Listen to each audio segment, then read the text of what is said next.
it's Tori.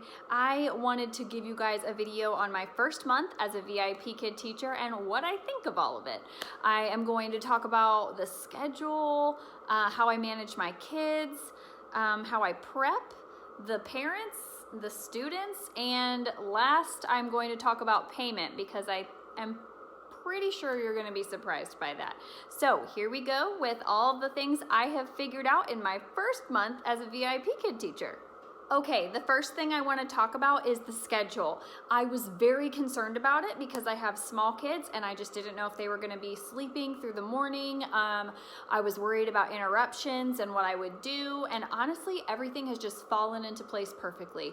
I have had a couple of interruptions with my kids, but I have apologized in my feedback and it seems like it's been well received. So I have nothing to say negative about any of that. The schedule is perfect for a stay-at-home mom. I am done teaching by the time my kids wake up and we're just ready to go. It's wonderful. And I also just kind of feel like as a month has gone on, I have gotten more used to the schedule. I wake up at 4:20, and when I wake up, sometimes I am very tired, but most of the time after about like 5 minutes, 10 minutes, and like a few sips of coffee, I really feel like I've gotten enough rest and I feel fine for most of the day. By about 8 p.m. though, I am done. Like 8 p.m., I'm out. If I got up at 4:20 that day, I cannot, no, 8 o'clock. Good night. So I do feel like I've adjusted to the schedule though. I was really worried about it because I already am up during the night with a baby. So I was just really nervous that I was gonna feel so tired. And there are days, especially if it's like the 4th day in a row of me getting up early, that I really feel drained.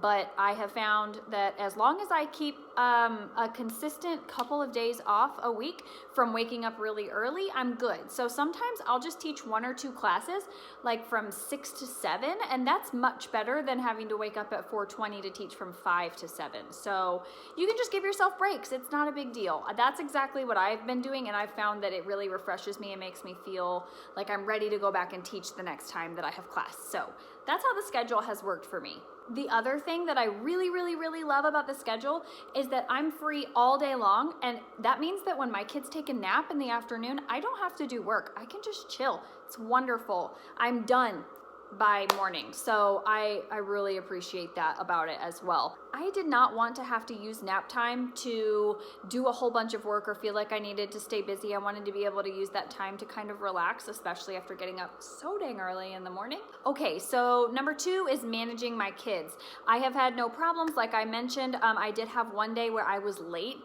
to class because of my baby. I apologized. It is what it is. You win some, you lose some. So that's basically the way it went. And then also my older daughter lost her mind when she saw that I was teaching and she couldn't come in with me. And when we closed the door again, she screamed and screamed and it was so loud. And I'm sure my student could hear, but they didn't seem to care and they rebooked me. So, you know, it happens. It just does. You're just not going to be able to keep it completely quiet every single time. Another thing, not my human kids, but my dogs have gone crazy a couple of times during class. So loud, like the loudest barking in the world ever. But I usually just ask, do you hear my dogs? They're so loud. I'm sorry, or something like that. And they usually say, yes, loud dogs. And then we move on. And it's not a big deal. So you can just make light of it and move along. It will be fine. Okay, number 3 is students. I am obsessed with these kids, y'all. They are so freaking cute. I have one little boy who is just literally like a baby. He's like 4 and he's so cute. Oh my gosh, so cute. He talks and he does his little motions and he's just so excited. I can't handle it. The best part of the job, 100%, is seeing their sweet little happy smiley faces every morning. It's a great way to start your day, promise you. There are definitely students who do not want to be doing this. Most of the kids are great. Most of them are really excited.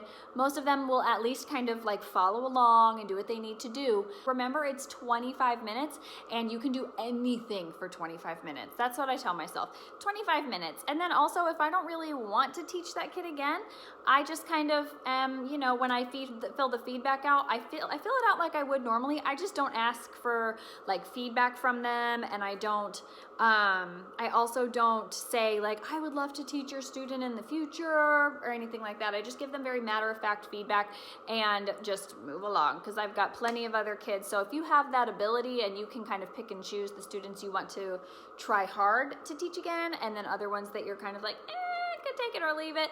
Because sometimes you find that you don't really want to teach a certain level of kid.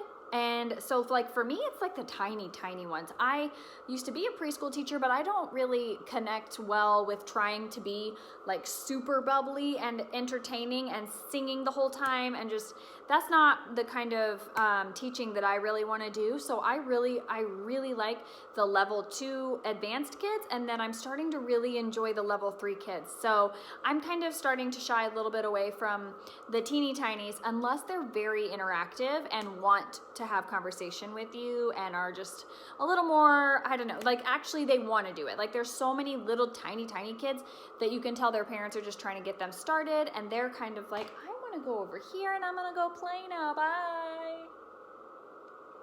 And we need them to come back, and it's sometimes really hard to get them to come back. So I'm just not about that life, but the rest of them I love. So just something to think about. All right, number 4 is the parents. The parents are usually very wonderful. They're super supportive. You can hear them kind of, you know, the parent, you'll say something like, what do you see? And the parent will be like, I see, from the other part of the room. And so then the kid will answer, I see, blah. But sometimes the parents are a little overbearing. I had one student who was taking an assessment, and her mom, I could hear her mom giving her every single answer. And I was like, this is not helpful for her, because I hear that she's saying the right answer, but I also hear that you're giving it to her. So she's not learning anything. And I did mention in the feedback, you know, I look forward to seeing what she can do independently. And I thank you for your support with this. And it's kind of a tricky thing to navigate, but majority of parents are really just kind of sit near the kid. If they act up, they'll say something most of the time, like 80%, 10% extremely overbearing, like extremely, like too much. I had one student yesterday whose mom kept telling her the wrong thing to say over and over again, and I would say it the correct way, and then the mom would say it again incorrectly, and I was like, stop confusing your poor baby. It was very difficult.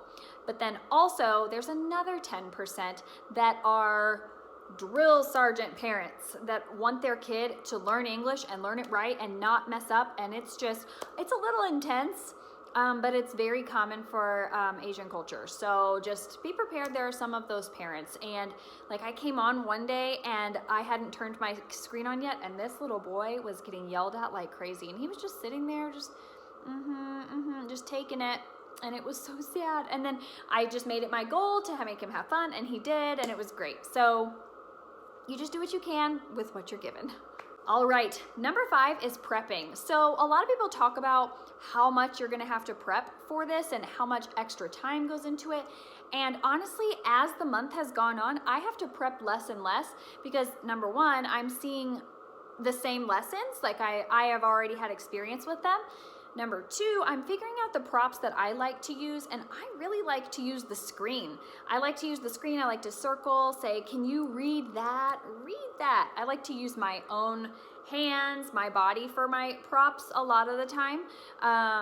What can you see or eat? Like, I don't need another thing to show the kid that they're eating or drinking. Even though I have those things, sometimes I use them, especially if the kid is littler. But most of the time, I don't really need a whole lot. You can just use your hands. You can use your backdrop, and it's not so bad. Honestly, I don't really prep that much anymore because I just feel comfortable with the stuff.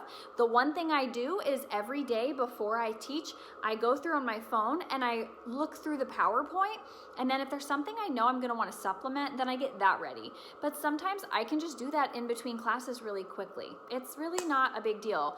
The biggest thing I have to do is prepare a reward system, especially for kids that are my repeat kids. So I've started implementing some games for those kids, like vocabulary tic-tac-toe, or you know, just stuff like that. Vocabulary tic-tac-toe is a really good one. They really like it. Or I've started actually using the one that is on the screen because they seem to like it. I don't know why, because I don't really like it, but they seem to like it. So we just go along with it. All right, number, I think 6. 5, 6? Yeah, I think number 6. I'm just gonna go with 6.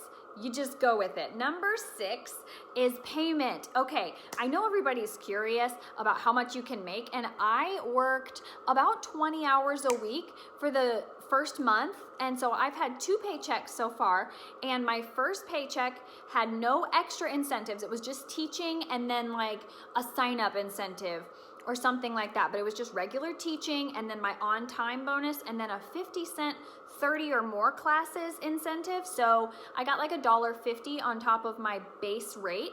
And so my first check was $410. I'm okay with that. I am so okay with that because I get 2 checks a week. Or wow, that would be great. I get 2 checks a month. So my first one was around $400.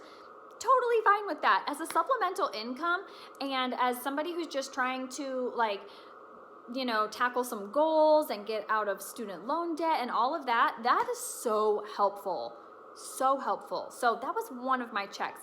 My next check that I probably will get tomorrow was close to $600, and that had 2 sign-up bonuses on it. So that was $200 because you get $100 for every person that starts teaching successfully. Then you don't get anything else from them, but it's just like a referral, kind of like a Hello Fresh box referral or something like that. You just get like a bonus because you help somebody become a teacher. So totally fine with that. I like to mentor anyway, so whatever, I'll take it.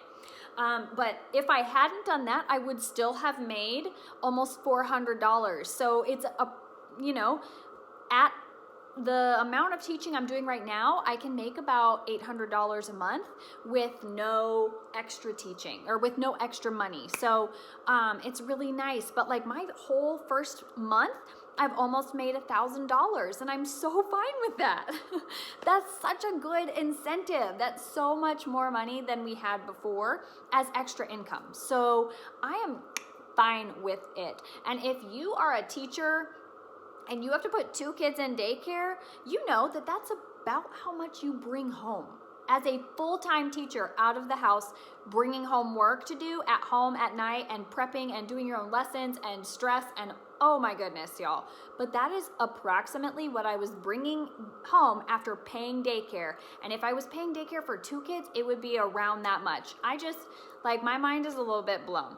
So I only see this getting better because I'm starting to pick up a little bit more. I'm getting more comfortable with my kids staying in bed and not being upset or anything. So I'm starting to add on some more hours. And it's just been so, so good. Those are the 6 things that I have found in my first month of VIPKID teaching. I will be doing this for as long as I possibly can. It's a good job. It's a good, easy, legitimate way to be making money. So if you are interested in becoming a VIPKID teacher, I'm gonna link in the description below a Facebook group that I have for people that are interested and people that are going through the application process. So there's people in there you can bounce ideas off of, get some tips from, and kind of just find out if this is kind of really what you would like to do. And then also I'm gonna link my referral link down below.